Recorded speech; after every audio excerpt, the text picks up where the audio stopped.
Aumentado. Okay.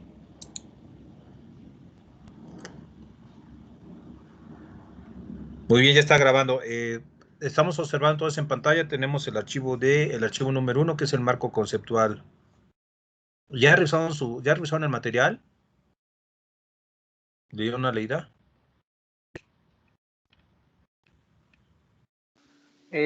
Más o menos, o sea, no Más o lo profe. leí, pero pues sí chequé todo. O sea, todas las diapositivas las vi. Ajá, como de reojo. Ay. Muy bien. Muy bien, ahí lo están visualizando, ¿verdad? Están visualizando en pantalla. ¿Qué visualizan en pantalla ahorita? Sí, profe, dice planimetría. Ok. Muy bien. Les voy a dar una síntesis, miren. Es una síntesis de esta información, de este material didáctico, que ya vamos a reforzar. Vamos a reforzar con otros, con videos o con otro material. Pero básicamente este material lo diseñé de tal forma que sea lo más entendible posible para ustedes. Y focalizando el conocimiento que ustedes ya tienen en los fundamentos, que básicamente es trigonometría plana, geometría descriptiva, geometría analítica, a estas operaciones topográficas de topometría, ¿verdad? Lo que es el levantamiento topográfico. Los archivos están numerados. Es una secuencia de conocimiento para que sea una mejor comprensión y ir asociando cada uno de los archivos, de los contenidos de cada archivo, para que se les facilite su comprensión. Por eso el primer archivo es marco conceptual.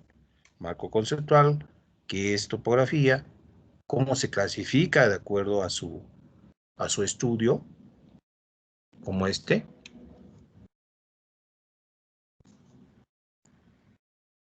Como les decía, no es necesario aprenderse en memoria esto, no es decir, bien, voy a aprender de memoria y esto lo voy a preguntar voy a hacer esta pregunta en un examen y ya se la aprendieron de memoria. Obviamente ese no es lo que se busca. Lo que se busca es que asociemos este marco conceptual, con la realidad. Por eso, miren, en este archivo, que es el marco conceptual, vienen estos términos, esta clasificación: topología, topometría, planografía. Si analizamos estas divisiones, lo podemos ver como un proceso topográfico, como el proceso de un levantamiento topográfico, lo que implica un levantamiento topográfico. Por eso de esto lo puedo asociar directamente con el diagrama de flujo. Con este diagrama de flujo, miren. Aquí tengo esta problemática, esta necesidad. Delimitar un terreno para conocer sus linderos y su superficie. Hay que hacer un levantamiento topográfico. El primer paso, topología, que es el reconocimiento de campo, ver las características del terreno, la vegetación, si es accesible, dónde se encuentra. La topología del lugar. Topografía es la descripción del lugar. Hay varias maneras de describirlo. Topología es el estudio del lugar. Hacemos un reconocimiento de terreno. A partir de ese reconocimiento de terreno, ya viendo qué tan accesible es, si es una zona agrícola, si es un terreno agrícola, pues no tiene mucha pendiente, y la vegetación se facilita el levantamiento. Si es un área forestal, bueno, pues a lo mejor es un área de barrancas, entonces a lo mejor me va a llevar más tiempo y tengo que utilizar otra tecnología para poder hacer las mediciones directas en el terreno. Entonces eso me va a llevar a una planeación y programación del trabajo que voy a hacer, del levantamiento topográfico, de las actividades de campo. Una vez que hice ese reconocimiento, ya hice mi planeación y programación del trabajo, pues obviamente voy a ver cuánto me va a costar hacerlo, presupuesto, el costo de los salarios, recursos humanos, materiales, las tecnologías, todo eso va a conllevar a hacer un cálculo de costos directos, indirectos, utilidades y en general el presupuesto del trabajo. Ya si no se acepta, pues ahí acabó la historia. Una vez que se acepta, se procede a hacer el levantamiento topográfico, la topometría, que es la medición del lugar.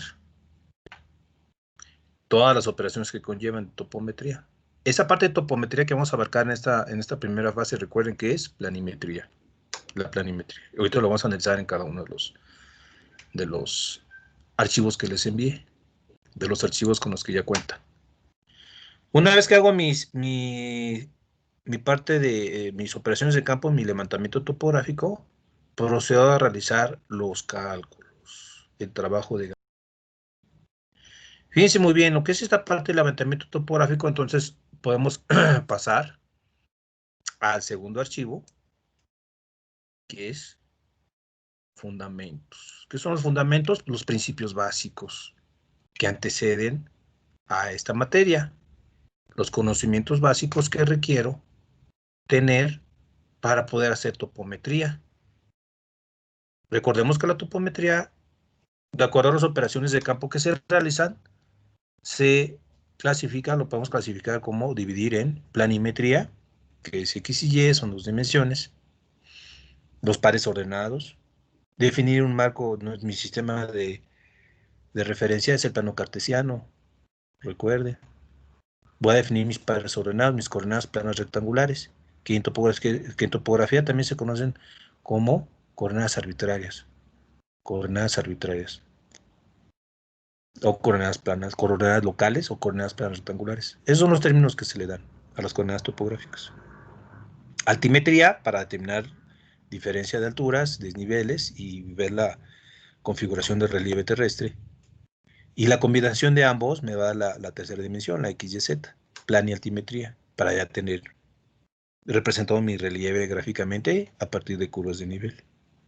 Esa es la combinación de los tres elementos, X, Y y Z. Y a partir de esas mediciones, de esas operaciones de campo, es como voy a poder obtener representado el terreno, descrito matemáticamente y representado gráficamente a través de un plano. Para llevar a cabo estas operaciones, tengo que tener este conocimiento básico, que son los sistemas de unidades con los que se trabajan en las mediciones lineales, en sistema métrico decimal o en sistema inglés, si trabajan en Estados Unidos o en Canadá. En México, América Latina, es el sistema métrico decimal. Las unidades de superficie, los metros cuadrados, las unidades de volumen, las medidas angulares. Recuerden que es planimetría, altimetría, la medición de ángulos en dos planos, plano horizontal, plano vertical, ángulos horizontales, ángulos verticales, son los fundamentos. La medida angular en sistema sexagesimal, nosotros trabajamos en topometría, en topografía con el sistema sexagesimal, no sexadecimal. Sexagesimal porque se facilitan las operaciones de cálculo. Y además porque los instrumentos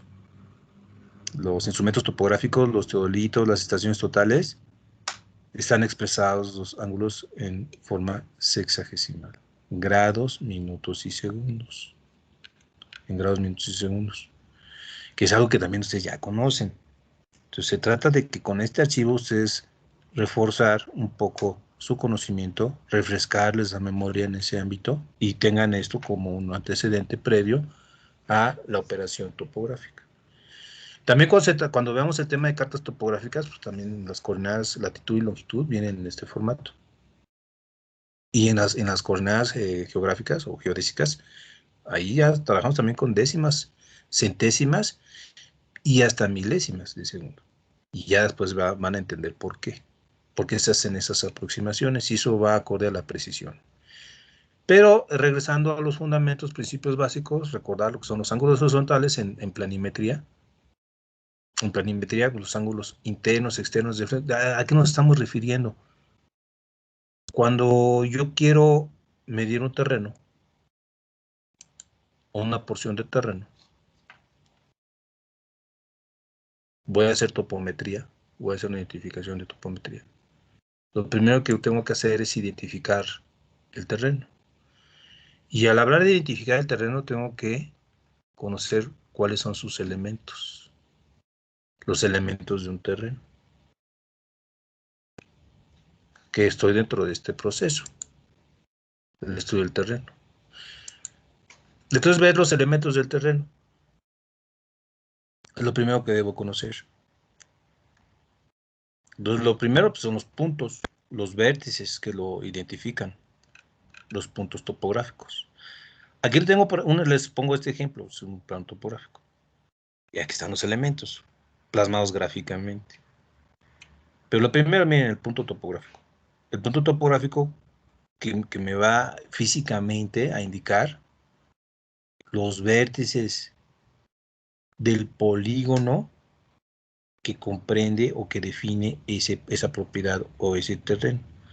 En topometría, en los levantamientos topográficos, yo siempre debo apoyarme en un polígono de apoyo. En un polígono de apoyo. Entonces, miren, retomando, marco conceptual, el primer archivo, para entender el proceso topográfico, el concepto y el proceso topográfico. Conocimientos básicos, los fundamentos, para llevar a poder realizar el levantamiento topográfico. ¿Qué necesitamos, qué tenemos que conocer bien para poder llevar a cabo este trabajo, el levantamiento topográfico? Identificar los elementos del terreno. Ya identificando los elementos del terreno, procedo a dimensionarlo, a describirlo. Para ello, ahorita vamos a ver lo que son las mediciones lineales, la orientación. Vamos a ver los dos conceptos para orientar un terreno, para orientarlo. Y luego ya vamos a hacer la aplicación del conocimiento de los cálculos, los trabajos de gabinete. Eso es lo que comprende básicamente este material. Entonces, regresando otra vez a lo que es el punto topográfico. Entonces, el punto topográfico es un punto físico.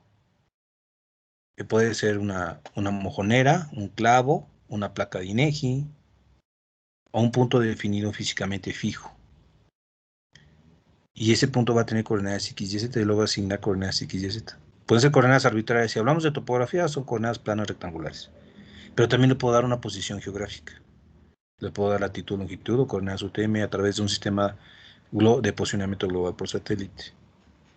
Pero el punto topográfico es un elemento, uno de los elementos geométricos de terreno, básico del área que voy a estudiar.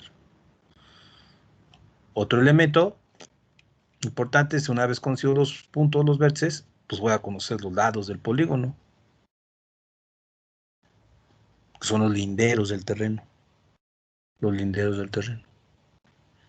Miren, aquí esta nomenclatura es muy importante, que son las distancias entre los puntos topográficos. El punto topográfico es un vértice del polígono de apoyo. Este es un terreno, y el terreno está definido por un polígono irregular. Generalmente así es. Hay dos tipos de polígonos, polígonos o poligonales se les llama. Poligonal abierta o poligonal cerrada. Y es como voy a definir los límites de la propiedad. En este caso los linderos, el perímetro. Aquí tengo, por ejemplo, aquí pueden ser dos propiedades. Puede ser una parcela, y esta puede ser otra parcela y forma parte de un polígono ejidal. Un polígono ejidal puede estar conformado por varias parcelas ejidales. Y ya tengo aquí, en esta parte les muestro cómo pueden estar definidas físicamente. Hay lugares donde no hay límites físicos y uno tiene que replantearlos o reubicarlos de acuerdo a lo que dicen los planos ejidales. Y ya nos vamos orientando con la vegetación o rasgos físicos que los identifiquen. Y los mismos propietarios o las asambleas, las comunidades, también la gente ya sabe por dónde pasan sus terrenos. Y muchas veces nos apoyamos en la gente, casi la mayoría de las veces nos apoyamos en las comunidades para corroborar bien esos límites, los linderos. Y una vez que está definido ya el lindero, ya tenemos la geometría del terreno a través de un polígono. Ya que tenemos definido el polígono, ya que lo medimos, porque esto lo podemos medir con una cinta podemos medir el terreno. Ya una vez que lo tenemos definido geométricamente, viene otro elemento importante, la orientación del terreno.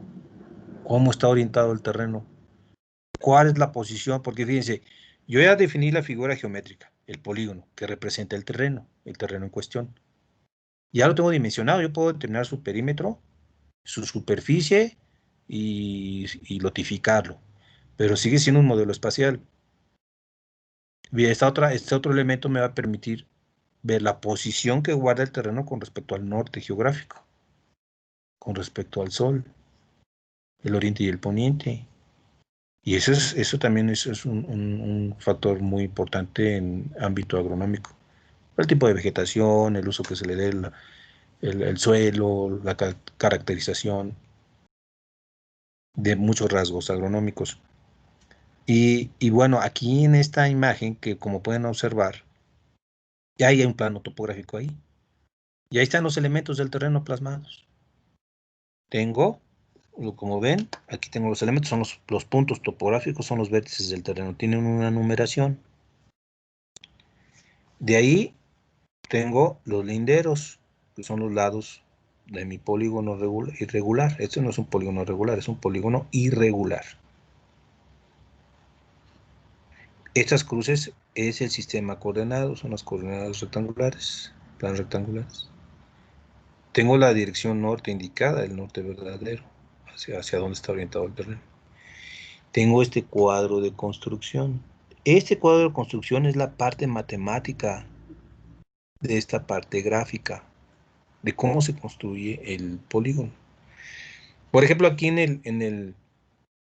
ya sabemos que este es un sistema coordenado, pero estas son mis coordenadas planas rectangulares. Pero, por ejemplo, ¿cómo se construye este polígono físicamente en el terreno? Pues a partir de una distancia y una dirección. Recuerden que estos lados, estos linderos, también los podemos interpretar como vectores. Este es un vector que va de 1 a 2, tiene una magnitud y un sentido. La magnitud es la distancia horizontal. Distancia horizontal, recuerden que es planimetría. Y tengo la dirección, en este caso, el rumbo o el azimut. Vamos a analizar el rumbo y el azimut. Es en el archivo número 5, donde vienen estos conceptos. Aquí tengo un polígono definido, miren. Ya está definido mi polígono, ya, fíjense, yo puedo medir este terreno con pura cinta nada más, y hacer cadenas de triángulos, medir puros triángulos con cinta. Y por trigonometría, por ejemplo, por la ley de cosinos, yo puedo determinar con los tres lados conocidos de un triángulo, yo puedo determinar los ángulos internos de ese triángulo. Y ya tengo los ángulos, ya tengo todos los elementos, ya tengo los ángulos internos y tengo el perímetro definido, con pura cinta. Con un instrumento topográfico, con un teodolito, yo puedo medir los ángulos internos de ese polígono del terreno. O puedo tener una poligonal abierta. Puedo hacer una poligonal abierta y yo solamente hago un polígono conociendo sus lados, sus distancias, sus ángulos y llegar a un punto A. Y puedo determinar también la posición y la orientación. Y una vez que tengo el polígono definido, a través de una brújula, o medios digitales, yo puedo obtener la orientación de uno de los lados, que es donde vamos a ver el concepto de rumbo o azimut, a través de una brújula o dispositivos móviles. Hay aplicaciones, se llaman brújulas, hay brújulas UTM, hay otras en ingleses Compass, y pueden descargar en sus dispositivos móviles.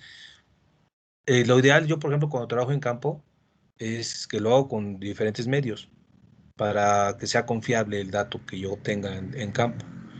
Lo hago por plataforma digital, luego por brújula, con brújula digital, y si tengo oportunidad de utilizar un sistema de navegación por satélite, también lo corroboro y comparo los datos que obtengo del valor de la dirección del rumbo del azimut con respecto al norte, y ya tengo el valor más confiable y es el que voy a considerar para a partir de ahí poder definir la posición de mi terreno con respecto al norte.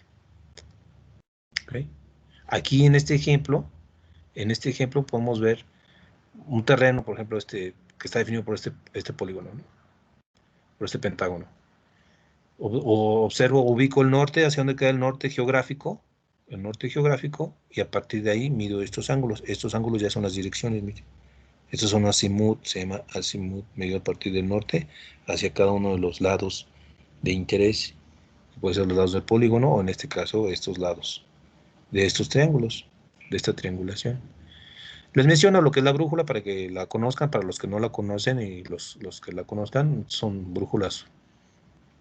Las mejores son este tipo, las brújulas de la marca Bronton. Hay dos tipos de brújulas, la brújula de cuadrante y brújula simultánea. Y estas herramientas nos permiten obtener directamente, medir en campo estos ángulos horizontales que son los rumbos y los azimuts. El problema de la brújula es que es magnético. El valor que nos da es magnético. Nosotros podemos declinar la brújula. Ya ven que hay una declinación magnética porque estamos afectados por un campo magnético. Pero el uso de la brújula tiene sus limitantes porque el metal desvía la aguja. Entonces el metal, estamos hablando desde la villa de un cinturón. Imagínense una línea eléctrica, una tubería, una puerta, una malla ciclónica. Su uso está muy limitado. Por eso es que debemos de combinar varios elementos para poder orientarnos. No depender de uno solamente. De preferencia de las plataformas digitales o de sistemas digitales, o si tenemos un sistema de posicionamiento global por satélite, un sistema de navegación, pues podemos obtener más confiable el dato de la orientación para poder orientarnos. Es importante entonces conocer estos dos aspectos. Aquí esto también para que lo analicen, como ven, creo que esto lo vieron en geografía, pero la declinación magnética nos afecta, y sobre todo si trabajamos con esos elementos. En cada parte del planeta, la declinación es distinta. Hay una variación magnética. Entonces podemos tener una declinación hacia el este o hacia el oeste, dependiendo de la situación geográfica que tengamos.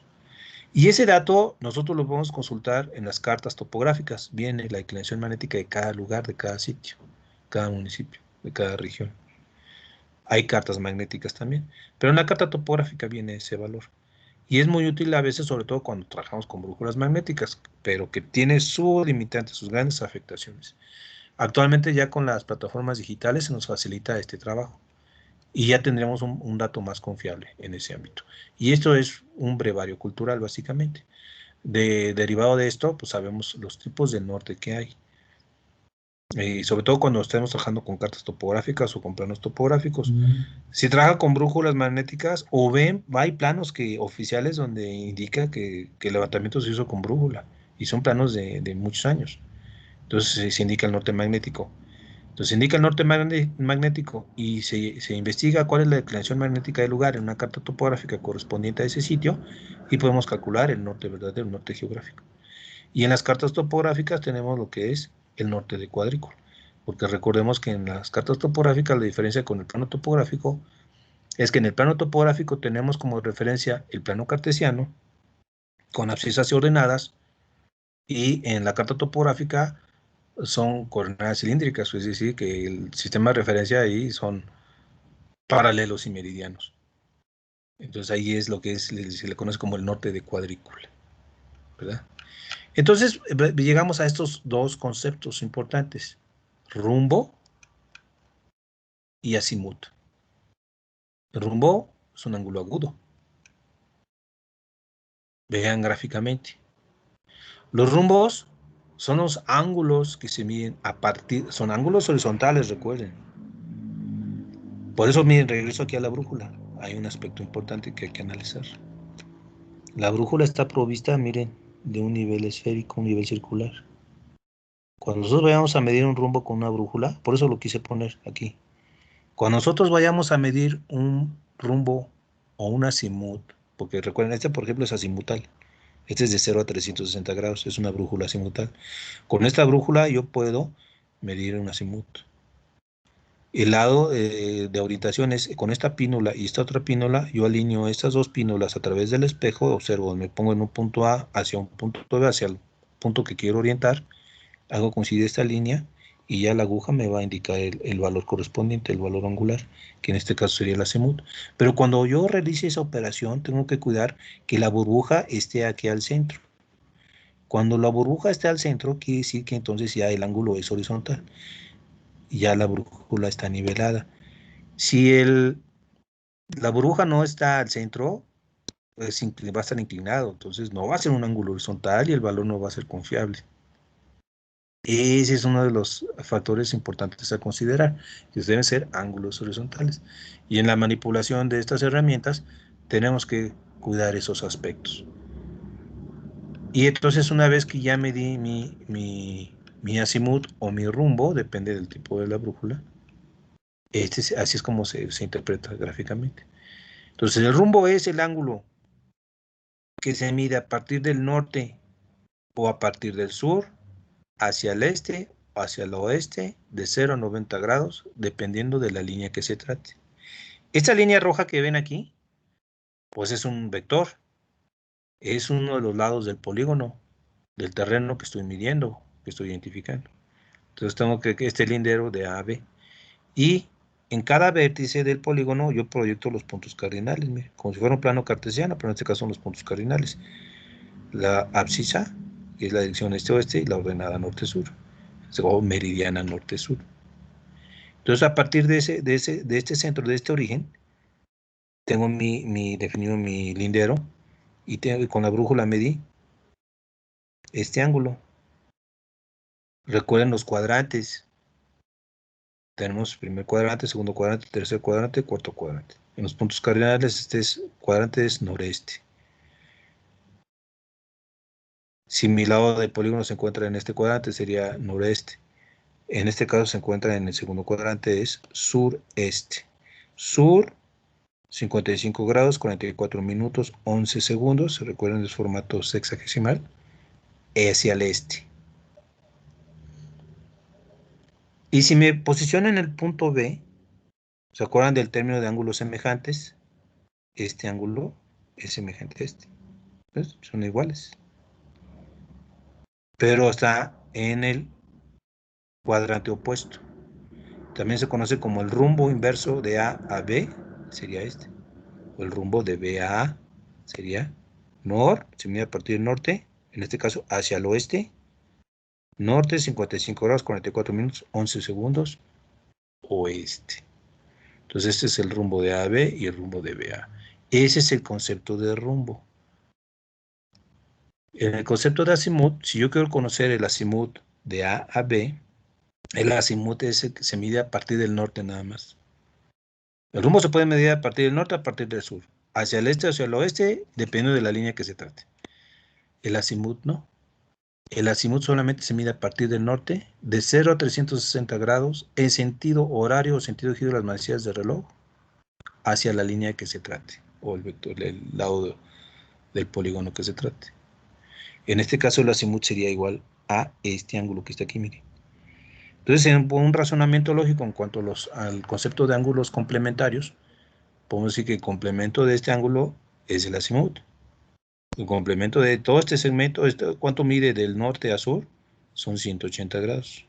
El valor del ángulo del norte hasta el sur, de aquí a aquí son 180.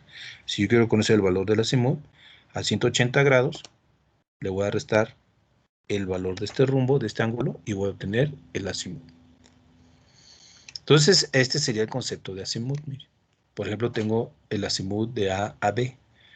Aquí solamente considero la línea norte-sur. A partir del norte se miden estos ángulos, el azimut, de 0 a 360 grados. Entonces, por ejemplo, en la línea B tengo este azimut que es de 125 grados. Si me posiciono en B, vean los ángulos semejantes. Tengo que es este ángulo, 125 grados, es igual a este. De aquí a aquí también es 125 grados, pero más 180. 180 más 125, 305. Entonces, el azimut directo de A a B, aquí está. Y el azimut inverso, pues le sumo 180 grados. Ya tengo el azimut de B a A. Estos conceptos son fundamentales para cuando vayamos a hacer cálculo de coordenadas planas rectangulares. Estas son coordenadas polares. Yo ya conozco una magnitud, una distancia horizontal que medí, y ya tengo la orientación de la línea. En función de esos dos elementos, yo puedo calcular el par ordenado correspondiente. Primero tengo que determinar los catetos de triángulo o rectángulo, proyectar en X y en Y de ahí calcular las coordenadas. Ahorita lo vamos a analizar. Entonces, miren, en resumen, aquí tenemos bajo el concepto de rumbo y azimut, que si nuestro lado del polígono del terreno que estamos midiendo se encuentra en el primer cuadrante, el rumbo es igual al azimut, aquí está claramente. Si se ubica en el segundo cuadrante, sureste, el rumbo va a ser igual a 180 grados menos este valor angular, que es el azimut. Para el tercer cuadrante, de igual forma, el rumbo va a ser igual al azimut, que es a partir del norte, recuerden que se mide en sentido de las manecillas del reloj, menos 180 grados. Y en el cuarto cuadrante, el rumbo, que es este valor angular, medido a partir del norte, en este caso es el oeste, va a ser igual al azimut, que se mide a partir del norte, en sentido de las manecillas del reloj, menos 360 grados. Y este es el concepto básico, en general. Ya para cuando hablemos de pares ordenados, de coordenadas planas rectangulares. Y vean los signos. Ahorita vamos a hacer un análisis. Fíjense aquí los signos. Aquí es norte, sur, este y oeste. Y vean los valores angulares. Y asocien con los pares ordenados. Ajá. Fíjense muy bien, una vez que tengo esos datos, esas coordenadas polares son estas.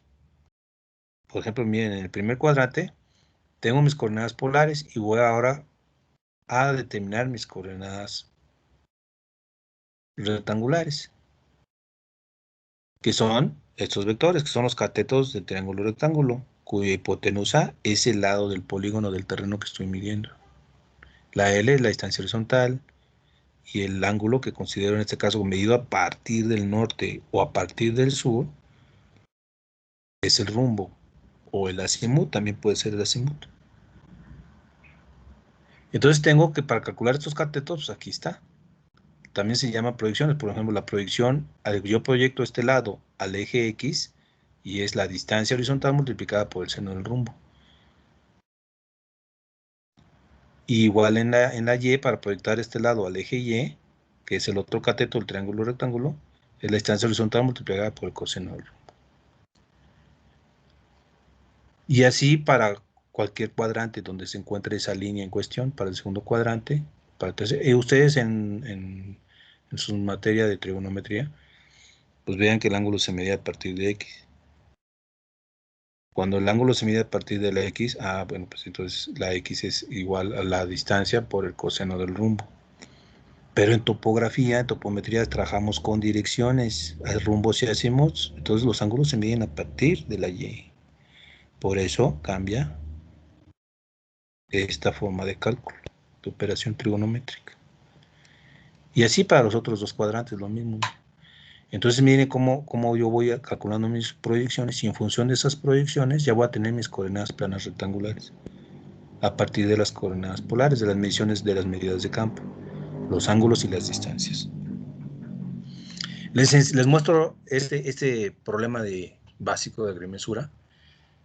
Como ven, al principio veamos que yo puedo partir de un azimut inicial. Ya sea que lo tuve con brújula, lo tuve digitalmente, lo tuve con una línea de INEGI, etcétera. Pero yo ya tengo una orientación. Ya con la orientación de uno de los lados. Y este terreno yo lo medí con cinta. Medí con cinta este terreno. Y, y por trigonometría, en función de los lados del terreno que medí, yo calculé analíticamente por la ley de cosenos, calculé los ángulos internos. Entonces yo con los ángulos internos y esta azimut inicial, yo puedo determinar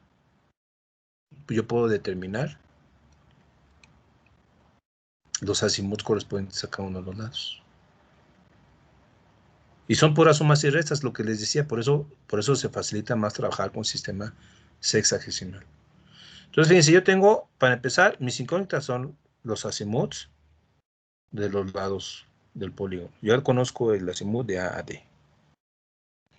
Entonces, por ejemplo, yo tengo el azimut de A a D y tengo de incógnita, ¿cuál sería el azimut de A a B? Ya tengo el azimut de A a D.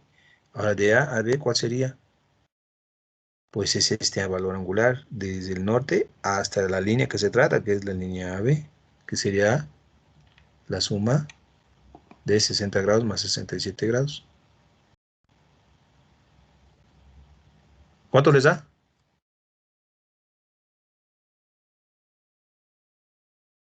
Alguien que haga la operación.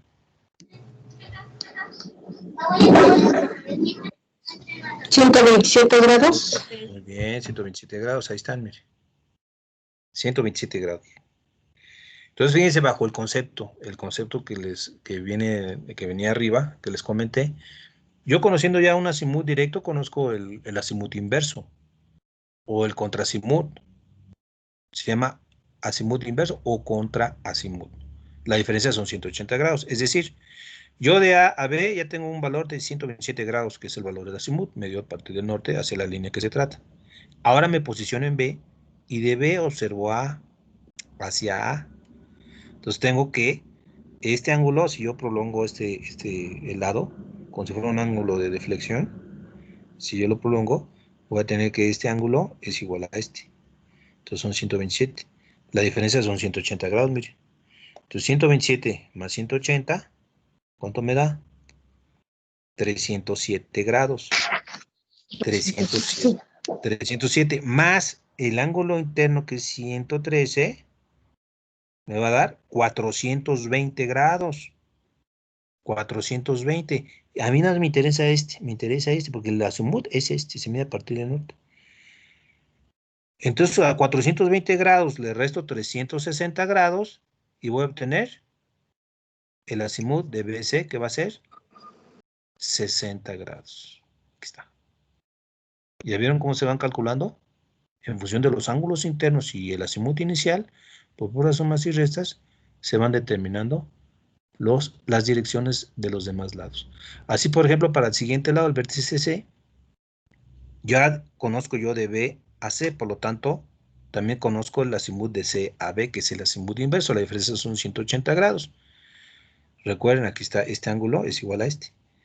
Más 180 grados. Entonces ya tengo que son 240 grados. Desde el norte hasta acá, 240. Más el ángulo interno calculado por la ley de cosenos, que es este, ya tengo todo este ángulo. 240 más 52, entonces el valor del azimut de C a B va a ser de 292 grados. 292 grados. ¿Ya vieron qué fácil? Y así sucesivamente, finalmente ya tengo de 292 grados de C a D. ¿Cuál sería el azimut de D a C? ¿Quién me dice? ¿Cuál sería el azimut de D a C?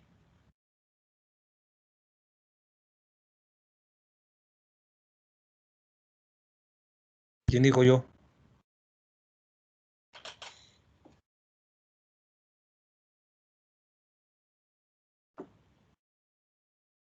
Sé yo. A ver, ¿cuál sería el azimut de D a C? Serían 472. No, ¿por qué? ¿De dónde salió ese valor? Ah, bueno. Es que pensé que se sumaban, pero no, ¿verdad? No, ¿cuál es la diferencia entre un azimut directo y un azimut inverso? 180. Muy bien. Entonces, si la diferencia son 180 grados, ¿cuál sería el azimut de D a C?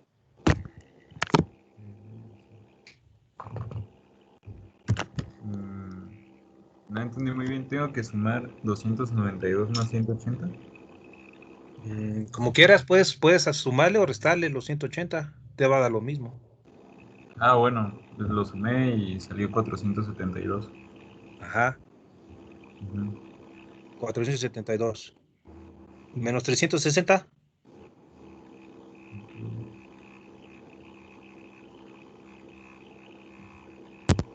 62. 112. Muy bien. Ahora 292 grados menos 180.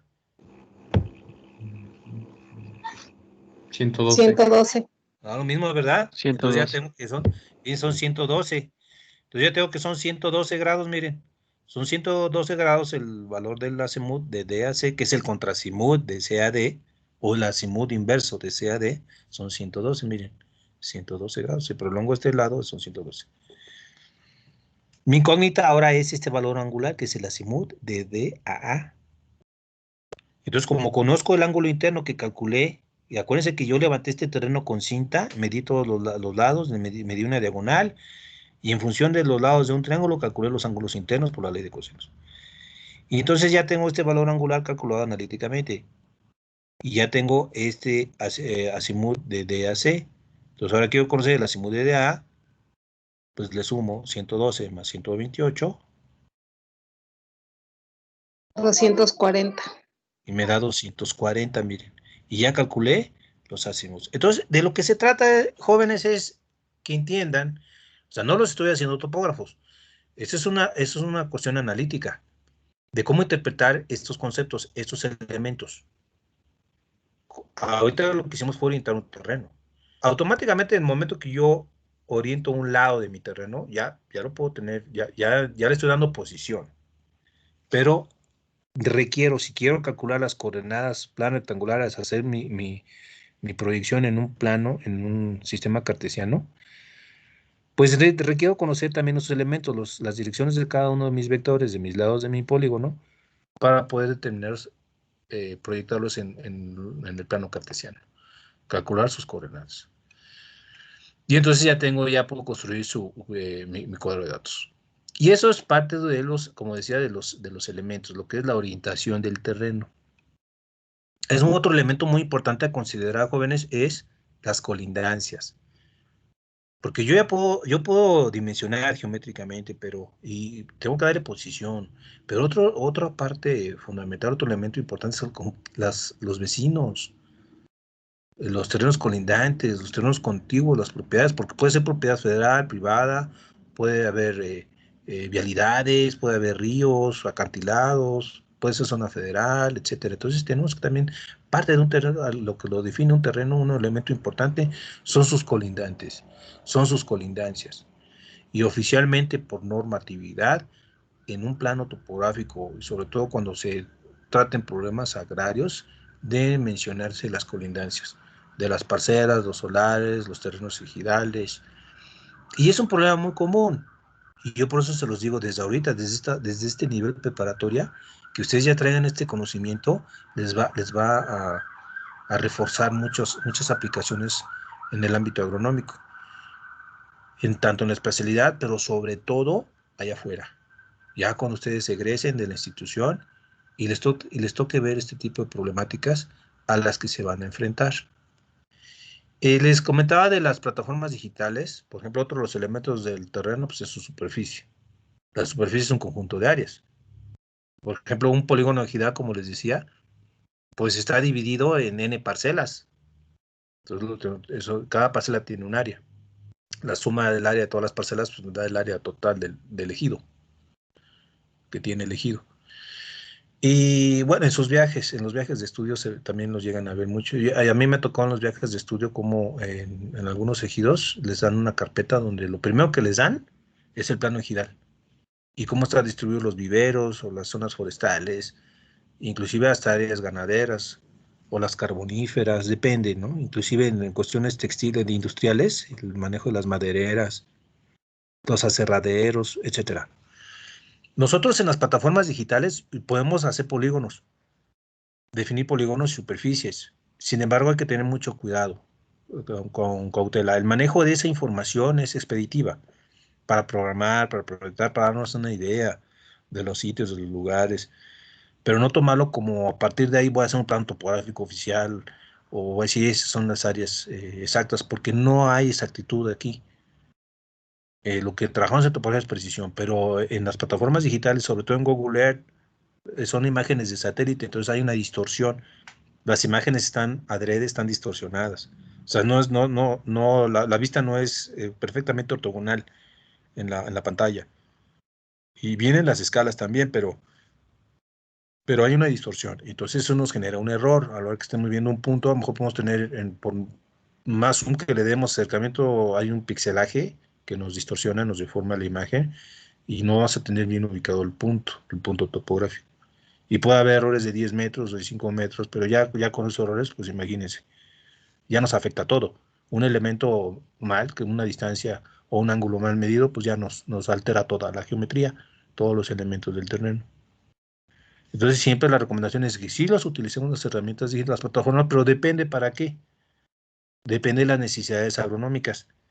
Si yo requiero precisión, donde implique construir, inclusive construcción, proyectar drenajes, canales de riego, o que vaya a ser una delimitación oficial, un redestino de tierras en materia agraria, ahí sí se requiere medición directa en campo, levantamiento topográfico de precisión.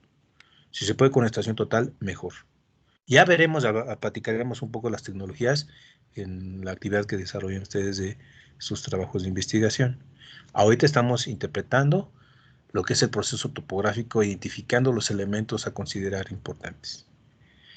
Y llegamos a esta parte de la superficie del terreno donde vamos a programar la primera actividad que van a realizar, jóvenes. Va a ser un reporte y una tarea. Miren, en el reporte que van a hacer, va a titularse el reporte como Importancia de la topografía en la actividad agrícola. Pero me gustaría, y sobre todo porque esto va a ser personalizado de cada quien, que lo enfocaran a la especialidad a la que ustedes se van a dirigir. Unos van a suelos, van a irrigación, van a forestales, a DICIFO, a DICEA, a zootecnia, parasitología, a sociología. Entonces ya como tengan ustedes su vocación definida, a la especialidad a la que se van a dirigir, enfoquen este conocimiento de qué utilidad le pueden dar, qué importancia tendrá. ¿Ok? Analícenlo de esa manera. Y ahorita que estamos en esta parte incipiente del curso, ya les garantizo que cuando terminemos, que estemos finalizando el curso, ya van a tener otra panorámica, otra idea distinta. Pero me gustaría conocer su reflexión al respecto. Con este material inicial que les he proporcionado, más o menos y enfoquen qué importancia tiene o qué importancia le darían. ¿Ok? Ese sería para entregar, ¿qué les parece el miércoles? El miércoles me lo mandan a mi correo, por favor, el reporte, al correo institucional. Lo pueden hacer a mano, lo pueden hacer en Word, como ustedes quieran, denle su presentación. Es un reporte. Ese reporte número 1. Y tarea número 1, para el mismo día, resolver ese levantamiento. Mire, este es un levantamiento que se hizo con cinta. Se quiere conocer la superficie del terreno. Entonces ya está medido ahí, es un problema que a lo mejor ya lo han resuelto, lo debieron haber resuelto en materia anterior de trigonometría. Pero aquí se hizo la medición en campo, mire. Mire, algo muy importante para que no se nos vaya a pasar. La redacción, la ortografía, reglas ortográficas. Así es como se abrevian los metros. Con M nada más. Van a ver ustedes, inclusive yo he visto en documentos doctorales, que ponen MTS. Y no se pone MTS. O si se vende terreno 5000 MTS. Está mal. Los metros se abrevian así solamente, con la M minúscula. Ni siquiera mayúscula, minúscula. Son reglas ortográficas. Así es como se debe. Y eso habla bien de ustedes. Aunque la verdad que los errores también se hacen costumbres y a veces ya nadie se da cuenta. Pero yo sí se los digo siempre a todos mis alumnos. Y esa es una manera correcta de expresar las medidas, las acotaciones. Entonces es en minúsculas. Igual kilómetros es KM minúscula, sin punto. No es KMS. Menos KMZ. Imagínense, KMZ ya es un formato. Un formato de Google Earth. Entonces sí hay que tener mucho cuidado con eso, precisamente para no confundir. Entonces no porque lo vean en otros lugares quiere decir que está bien. Entonces la abreviación es esta, M. Entonces en función de estas mediciones, en función de estas medidas, determinen el área de cada triángulo y la superficie del terreno total. Y como otro aspecto a determinar, calculen también los ángulos internos del polígono. ¿Cuánto debe dar la suma? ¿Cuál es la condición de cierre angular de un triángulo. ¿Cuánto deben de sumar los ángulos internos de un triángulo? 180. 180. Entonces van a verificar que se cumpla. ¿Qué tal si les da 160? Ah, pues quiere decir que estuvo mal medido el terreno, ¿verdad? Que estuvo mal levantado. Entonces, en uno de los archivos que es el de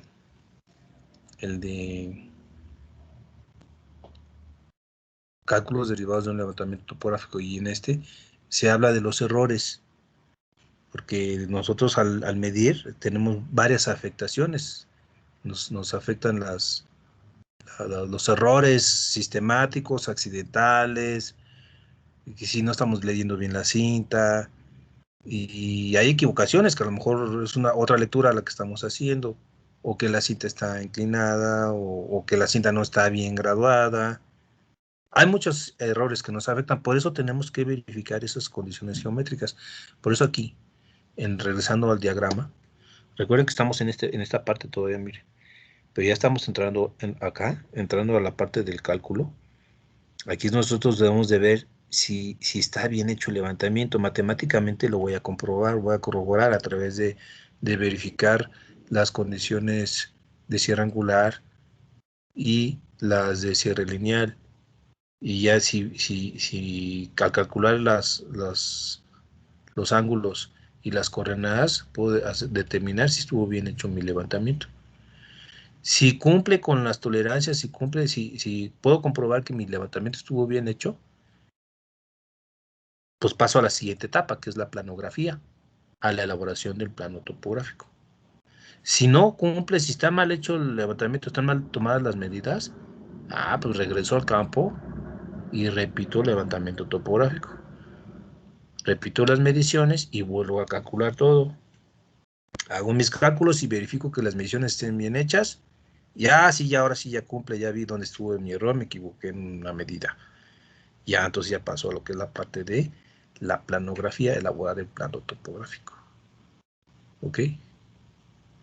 Entonces regresamos a la parte en la que estábamos de la orientación. Ya vimos que podemos determinar la posición del terreno con respecto a el norte geográfico.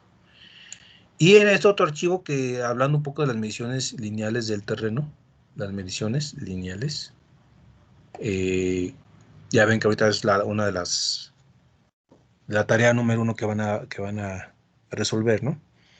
Entonces, dentro de las mediciones lineales, ahorita en planimetría estamos hablando de distancias horizontales. Sin embargo, en topometría, nosotros tenemos ese tipo de distancias. La espacial, geométrica, la horizontal, que es la que tratamos en planimetría. Y desnivel natural, mira, aquí están. Estas son los tipos, estas son mediciones lineales. Y como ven, pues la solución es un triángulo rectángulo, es trigonometría plana. Ahora fíjense, esta es una distancia física, lo que se conoce como la distancia inclinada. También se conoce como distancia espacial. Distancia espacial. Es la distancia que se mide a partir de un instrumento, por ejemplo, a partir de una estación total, y la medimos con un prisma. Ya van a ver que es una estación total, ya van a ver que es un prisma, eso ya lo vamos a ver. Entonces yo tomé esta distancia electrónica con un equipo topográfico. Es una distancia inclinada, es una distancia espacial. Como yo conozco la altura del instrumento y la altura del prisma, puedo aterrizar los puntos al terreno, restándole a este punto del resto de la altura, y lo llevo al terreno. Y de igual manera lo hago con este punto de estación. Y eso es lo que me va a dar la distancia geométrica. La distancia geométrica, que ya es la hipotenusa de mi triángulo rectángulo, que es la distancia de punto a punto sobre el terreno. Ya con este dato y con un ángulo vertical, medido a partir del horizonte o a partir del cenit, por eso viene aquí en fundamentos, acuérdense. Ahí viene lo que son los planos a partir de los cuales se miden los ángulos verticales, que puede ser a partir de la línea vertical del lugar, que es el cenit, o a partir del horizonte, para que repasen bien esos términos. Entonces, con este dato yo puedo determinar esta distancia, que es este cateto adyacente, que es la distancia reducida. Distancia reducida es la distancia horizontal. Esto es importante diferenciarlo, porque ya en el argot topográfico, ya en el campo, muchas veces dices, oye, esas son distancias espaciales. ¿A qué se refiere? Oye, una distancia espacial, ¿a qué se refiere? Pues son las distancias medidas electrónicamente. Y a partir de este proceso, puedo determinar la distancia geométrica correspondiente. O una distancia reducida. Oye, son distancias reducidas. ¿Por qué se llama distancia reducida? Es distancia reducida al horizonte. Es la distancia horizontal. O la distancia vertical, miren. La distancia vertical, que es el desnivel. Se conoce como desnivel. El desnivel es la diferencia de alturas de un punto con respecto al otro. Por ejemplo, es el punto A al punto B. Este es mi desnivel, la diferencia de alturas. Yo puedo tener aquí una elevación y aquí tengo otra. Pero con estos dos elementos yo puedo conocer este otro elemento, cateto opuesto. Y el otra distancia también que se conoce como distancia natural. Eso es para diferenciar, como les digo, la distancia natural se refiere al contorno del terreno. En este caso el perfil de terreno. En la fase 2, en la fase 2 del curso, vamos a ver en la parte de altimetría cómo determinar, o cómo, de hecho lo vamos a dibujar, bueno, vamos a dibujar el perfil de un terreno a partir de una nivelación de perfil, que es altimetría.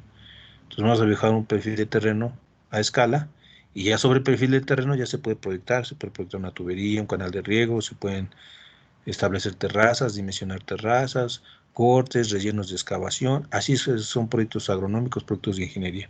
Así se aplica esta parte de la topometría.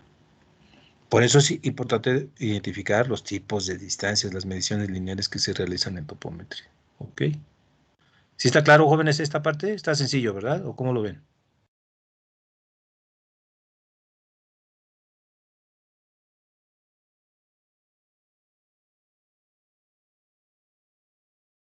¿También, jóvenes? Sí, profe. Algo, algo así más o menos. Sí, profe.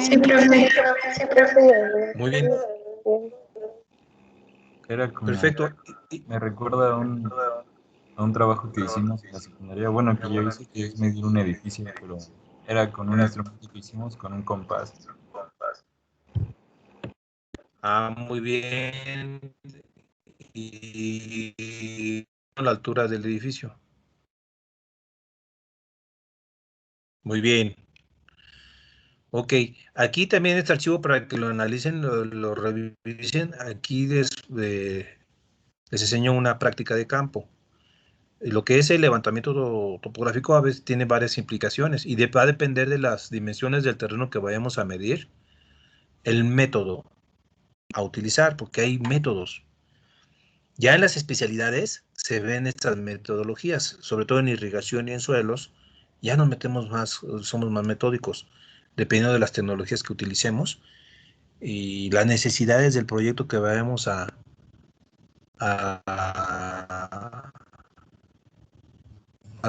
o a proyectar tecnologías. Un método muy práctico es este, que es el alineamiento topográfico, utilizando con cinta únicamente y con balizas. A lo mejor yo puedo quiero medir de un punto A un punto B, pero tengo una cinta de 30 metros y la longitud de A a B pues es de 345 metros. Imagínense cuántos segmentos tengo que medir. Para ello tengo que hacer primero un alineamiento, alinearme para identificar físicamente el perímetro lindero del terreno e irlo marcando físicamente. Y una vez que está marcado físicamente con fichas, con estas fichas o piquetes que le llaman de campo, son herramientas que pues igual el topógrafo, el agrimensor o el agrónomo pueden contar o se pueden hacer de ellas. Hacemos el alineamiento y se miden los segmentos. Eso es lo que hacemos en práctica presencial. Eso generalmente lo hacemos en el campo San Ignacio.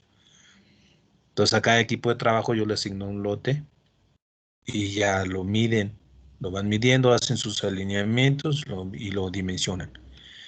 Y hay varias formas de hacer los alineamientos, inclusive así para trazar perpendiculares y comprobarlas con la cinta a través de mediciones de triángulos.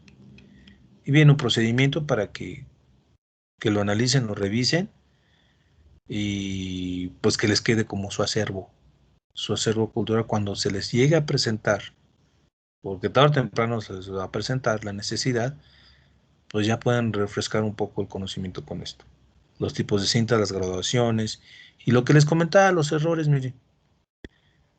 De repente he visto en viajes de estudios, me tocó ver, por ejemplo, en sistemas de producción forestal, y tenían cintas de 100 metros y ya querían aprovechar toda la cinta. No, se ha medido un solo cintazo, pero pues a mayor longitud de la cinta pesa y pues va a tener este comportamiento, miren, es una curva.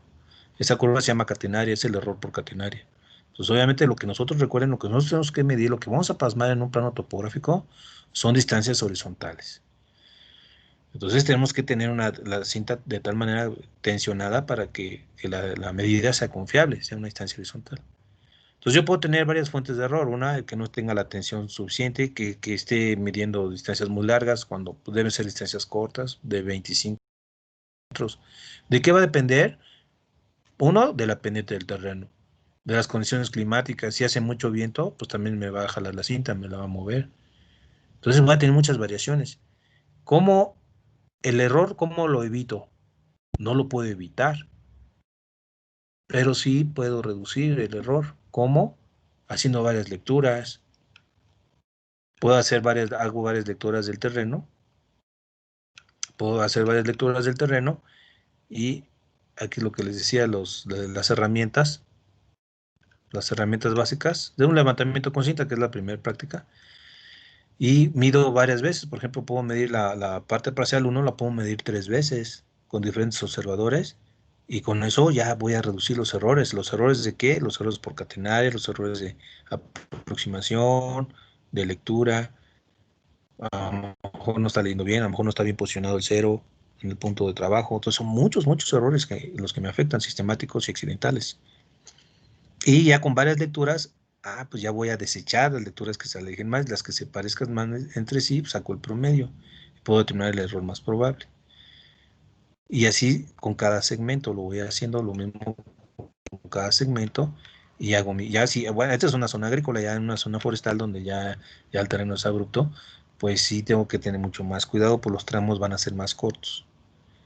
Entonces ahí debo ser más cuidadoso y igual hacer mis segmentos. Las distancias inclinadas no las puedo medir. Pues nada, tengo una cinta. ¿Cómo reduzco? ¿Cómo calculo mi distancia reducida? ¿Ya? Y aparte recuerden que esta es una distancia espacial, ni siquiera es geométrica. Entonces por eso es importante ver esos elementos, esos conceptos de las mediciones lineales para que yo pueda llevar a buen término esa aplicación y poder medir bien mi terreno, ¿verdad? Entonces así ya tengo todos mis segmentos horizontales. Y estas sí son mis distancias horizontales. Aquí no estoy calculando nada. Estoy midiendo directamente en el terreno, solamente estoy teniendo la precaución de que sean segmentos horizontales y al final sumo todos los segmentos y ya tengo la distancia horizontal total del punto A al punto B. Y ese es un lado de mi polígono. Y como ven, esta es una práctica sencilla de medición de campo. Como la tarea que van a resolver, hagan cuenta que es eso. Nada más que en este caso ya es un lote más grande. Sobre todo los lotes del campo experimental a veces se llevan todo el día haciendo la práctica, midiendo un solo lote. Primero en hacer todos los alineamientos y luego medir todos los segmentos y verificar que no tengan error en las medidas para que hagan su levantamiento confiable. Ese es el proceso topográfico. ¿Ok? Eso es, como ven, es una síntesis de los archivos que estamos viendo. Tienen que calcular el error, el valor más probable y qué tan precisa, qué tan confiable fue la medida. Ahí es donde vemos, se trata el concepto también de tolerancias. En terreno plano, pues puedes tener presiones de 1 a 3000. O sea, eso 1 a 3000, ¿qué significa? Es 1 metro de error por cada 3 kilómetros medidos o por cada 3000 metros medidos. Y en terreno accidentado se permite tener un error por cada kilómetro medido. Pero al final, la tolerancia la va a definir el proyecto agronómico. Hay proyectos que requieren más precisión unos que otros. Todo depende de cuál sea la necesidad agronómica. Y cuando se requiere mucha precisión, definitivamente es mejor utilizar estaciones totales. Y sistemas GNSS, sistemas globales de posicionamiento global de precisión. Y con eso ya estamos del otro lado también. Pero como ingenieros necesitamos tener el conocimiento básico. Podemos tener tecnología o no tenerla y así resolver problemas agronómicos y hacer nuestras mediciones, nuestros levantamientos. ¿Ok? En el archivo 5, inclusive aquí, bueno, ese es les decía lo de los rumbos, cómo determinar la orientación del terreno. Estábamos hablando de los elementos del terreno, ya tenemos la orientación. Y otro aspecto importante es las superficies, cómo se expresan las superficies del terreno. Aquí les pongo yo documentos, esto es realidad, estas son cuestiones reales. Este, por ejemplo, es un plano parcelario y aquí podemos identificar algunos elementos. Fíjense cómo ya son documentos oficiales y tienen sus detalles, tienen sus errores de nomenclatura, por ejemplo. Aquí están los lados del polígono y no le ponen las unidades, miren, no le ponen metros. Cuando no le ponen las unidades aquí, nosotros lo inferimos, pero el plano tiene que indicarnos, tiene que decirnos acotaciones en metros. Eso es obligado. Un plano topográfico es la descripción del lugar. Un plano topográfico debe describirnos perfectamente, con claridad, lo que estamos expresando gráficamente de la propiedad o del terreno. En este caso lo estamos identificando. No es una obra de arte, simplemente es un modelo matemático, es una forma matemática de expresarnos, de expresar el relieve de una manera cualitativa o cuantitativa. Entonces, por ejemplo, aquí tengo esta parcela. Aquí tenemos su perímetro, sus dimensiones, sus colindancias, los vértices, los puntos topográficos, las colindancias. El cuadro de construcción, recuerden, el cuadro de construcción es la parte matemática. ¿Cómo se construye el terreno? Del punto 1 al punto 2, tal distancia, tal dirección, tal rumbo. Sus coordenadas, las coordenadas correspondientes. Si es plano topográfico, pueden ser coordenadas planas rectangulares, arbitrarias. Si es un plano parcelario, aquí ya tienen que venir las coordenadas UTM y las coordenadas geográficas, latitud y longitud. Este es un plano parcelario. Por norma, así deben de venir. Y estas las podemos obtener a través del sistema de posicionamiento global por satélite, de precisión. Y así obtenemos el sistema coordenado. Y esta es la parte matemática que me describe el polígono gráficamente. Y algo importante que les decía es cómo se expresan las áreas. Aquí hay un error, miren. Aquí pone en HAZ, está mal. O sea, es HA, nada más. No es HAS. O sea, HA, hectáreas. Igual que MTS, pues es M nada más. Metros cuadrados, pues M al cuadrado. Metros cúbicos, M al cubo. Entonces, en las áreas, pues sabemos el área, el concepto de área, de decámetro, de hectárea.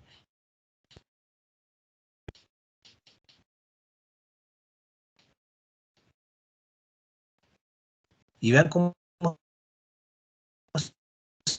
se expresan en los planos.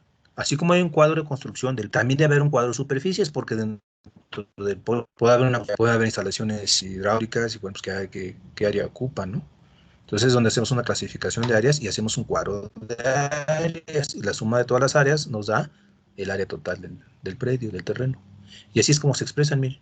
Entonces tenemos eso que son hectáreas, áreas y centiáreas. Aquí, por ejemplo, si yo quiero ver cuántos metros cuadrados son, le quito los guiones y de consecutivo lo leo. Son 78.886.691 metros cuadrados, lo que es la parcela. Entonces aquí igual está mal, aquí hay un error. Y miren que es un documento oficial. Veamos otro plano oficial, miren. Tarde o temprano ustedes lo van a llegar a ver en su vida profesional. Y espero que así sea, y es cuando se van a acordar de esta clase. Este es un plano parcelario del Registro Agrario Nacional. Entonces, esta parcela forma parte de un ejido, de un polígono ejidal. Entonces, así como hay polígonos, hay planos generales, se llaman planos generales, que son los planos de los polígonos ejidales. Esos polígonos ejidales están conformados por muchas parcelas. Entonces, cada parcela también debe tener su plano parcelario. Entonces, por ejemplo, aquí tengo una parcela, un plano parcelario, y vean las colindancias. Esta parcela colinda con la parcela 122, la 121, al este por la 122, al norte por la 121, al oeste por la 121, y al sur hay un acceso. Y aquí tenemos los elementos, miren, las distancias horizontales, son distancias horizontales, los vértices. Tengo la orientación de la parcela, automáticamente, miren, ahí tengo indicado para dónde queda el norte. Y la orientación está plasmada a partir de las coordenadas, miren, el sistema coordenado ya me lo está definiendo. Ya con el sistema ya le estoy dando posición y orientación automáticamente. Y ya está dimensionada la parcela. Y matemáticamente aquí está construida.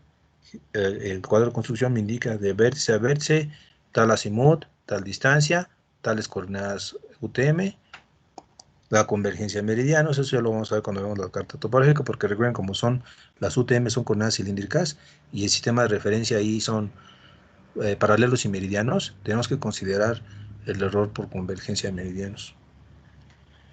Y tenemos el cuadro de superficies.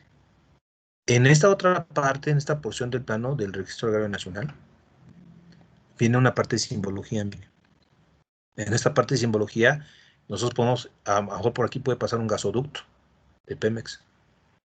Entonces ya lo dibujamos con una línea punteada. Y entonces ya ponemos la línea punteada aquí, ponemos un gasoducto de Pemex. A lo mejor tenemos una malla ciclónica en esta parte de aquí. Ya le ponemos unas crucecitas y ya ponemos las crucecitas y es malla ciclónica.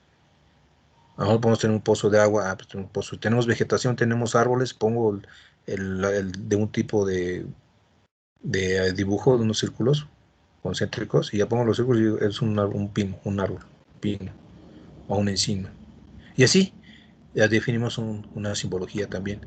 Recuerden que los planos deben de expresarse, van dirigidos al público en general, no solamente entre ingenieros o arquitectos, sino al público en general. Un campesino que vea un plano ya lo puede leer, puede decir, ah, mira que por aquí pasa un ducto de Pemex, aquí tengo un pozo, aquí tengo el ganado, está en esta parte. Ah, colindo en tal parte con la parcela 121. Ah, mira, esta es la superficie del cuerpo de agua, esta es el área de la parcela. Y otro elemento importante del plano topográfico es este, que es lo que vamos a ver en las siguientes sesiones. Lo vamos a tratar este punto porque es un tema que abarca todo el curso, que es el manejo de escalas, las escalas de reducción. Por ejemplo, este plano, tenemos una escala gráfica, miren que es esta como regla que está aquí marcada. Y la escala numérica correspondiente es esta, 1 a 4000. ¿Qué significa 1 a 4000? ¿Se acuerdan? 1 a 4000. ¿A quién? Un error por cada 4000. No, porque miren, eso es de un error. Eso es otro, es el aspecto de precisión. Aquí estamos hablando de escala, ¿eh? Son cosas distintas. La precisión es el grado de confianza en las mediciones. ¿Qué tan confiable es la medición? ¿Qué tan cercana a la realidad está? Porque recuerden que la exactitud no existe. Pero en este tema de una escala es la relación de proporción que existe entre el dibujo con respecto a la realidad, lo que indica el dibujo con respecto a la realidad. Es una relación de proporcionalidad, son escalas de reducción.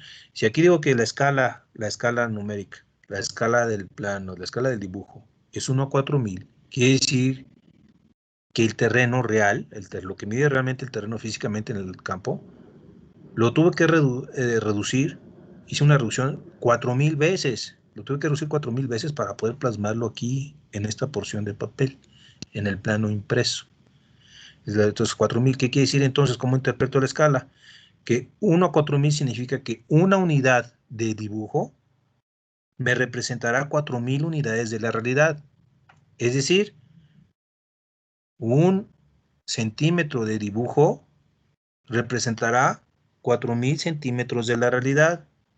O un milímetro de dibujo representará 4000 milímetros de la realidad, o sea, 4 metros. Un milímetro son 4 metros. Un milímetro de gráfico de dibujo representará 4 metros de la realidad. Así es como lo debo de interpretar. Así es como se manejan las escalas. ¿Ok?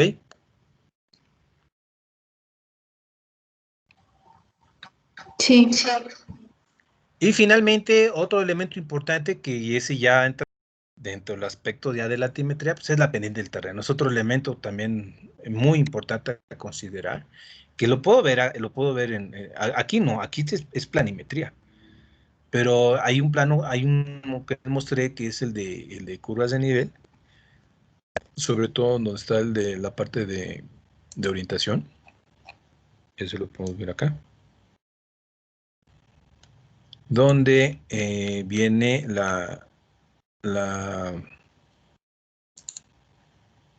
pues es este mismo. Ven curvas de nivel, miren. Ya cuando aparecen curvas de nivel, ya tenemos planimetría y altimetría simultánea. Entonces yo aquí ya puedo ver pendiente de terreno. Entonces mientras más pegada estén las curvas de nivel, quiere decir que la pendiente es muchísimo mayor. Aquí el terreno es muy abrupto.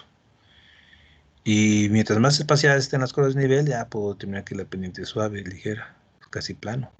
Aquí está casi plano el terreno. Y así es como voy identificando. Y puedo determinar pendiente de terreno. Y aquí lo que estoy haciendo es interpretar, obviamente, el relieve, cualitativa y cuantitativamente.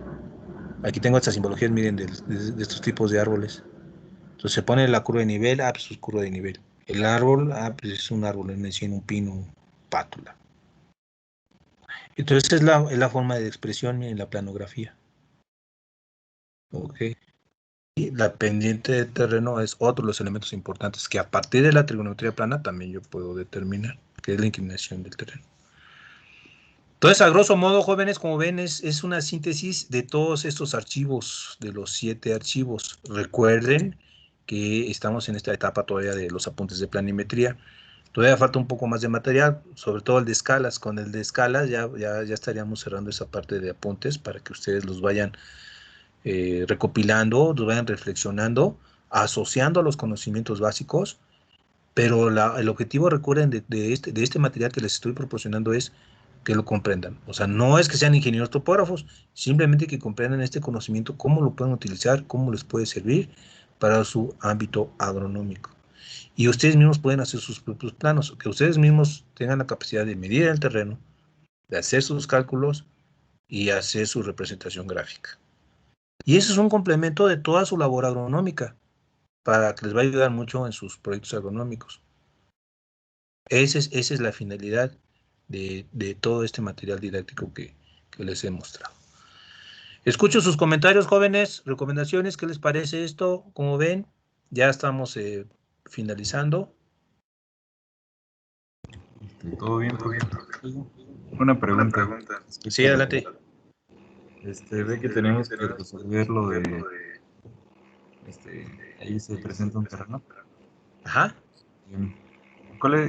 ¿Qué se me fue el internet? Ya no escuché bien todo lo que tenemos que resolver.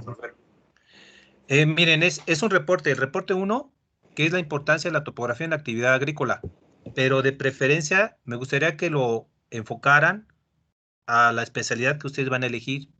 Entonces, de acuerdo a la especialidad que ustedes elijan, ustedes van a reflexionar esta parte, esta etapa de conocimiento a la especialidad cómo les va a servir, qué importancia tendrá. Y en la tarea número 1 es resolver esto, resolver este levantamiento.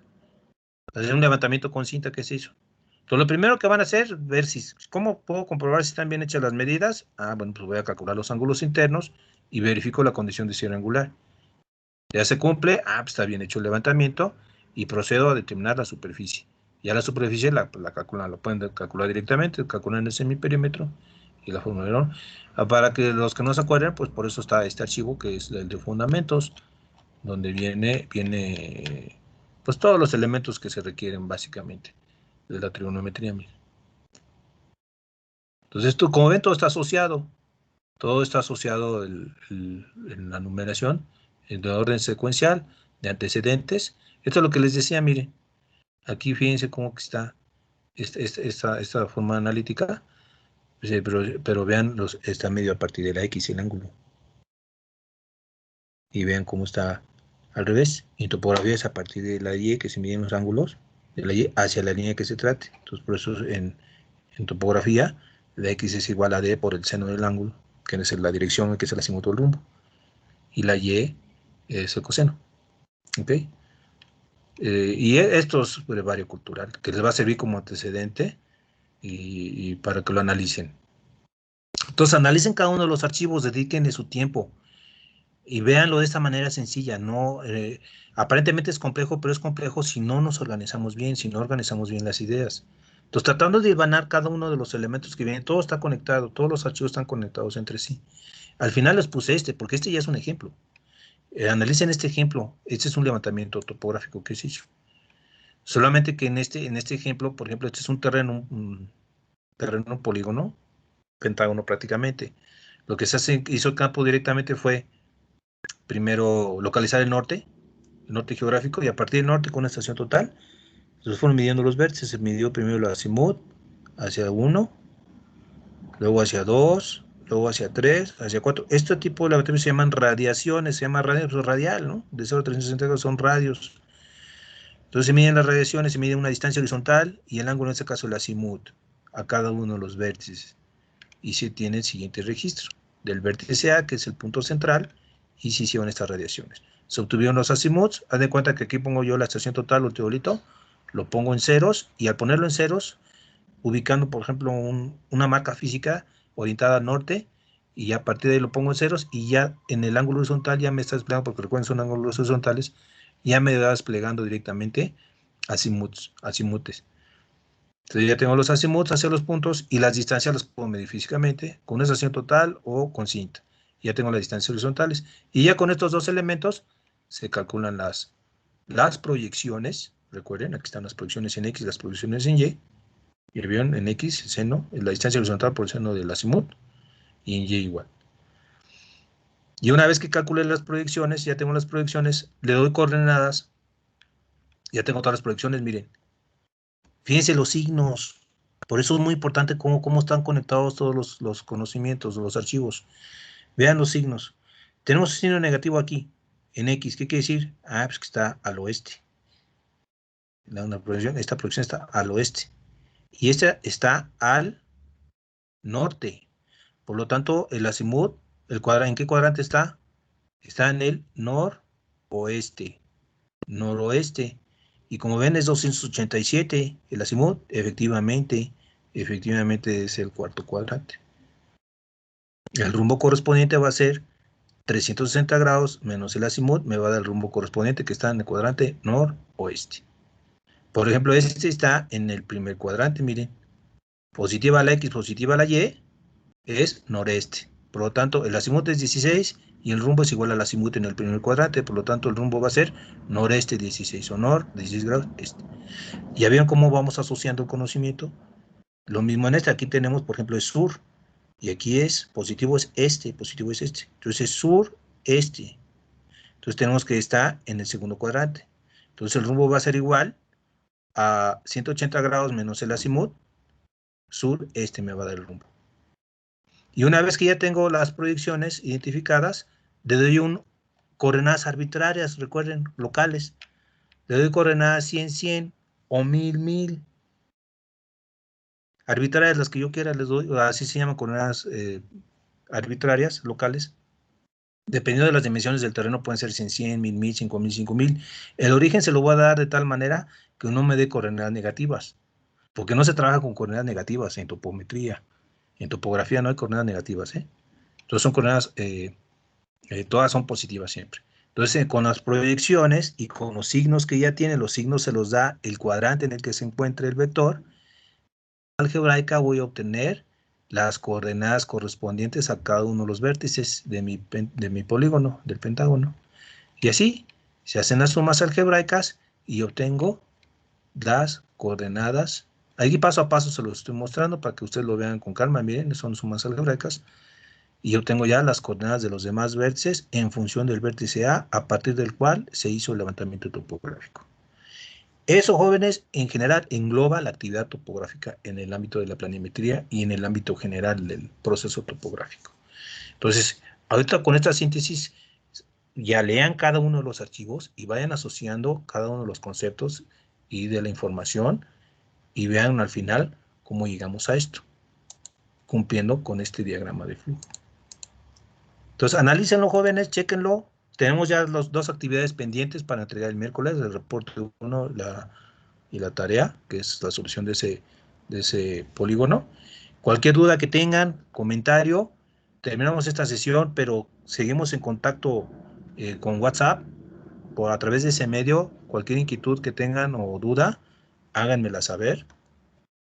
Y igual por correo electrónico, me mandan al correo Y ya como último medio ya de comunicación, ya recuerden que puede ser el Facebook. ¿Ok? Entonces dejo de compartir y vamos a terminar la grabación para que no sea tan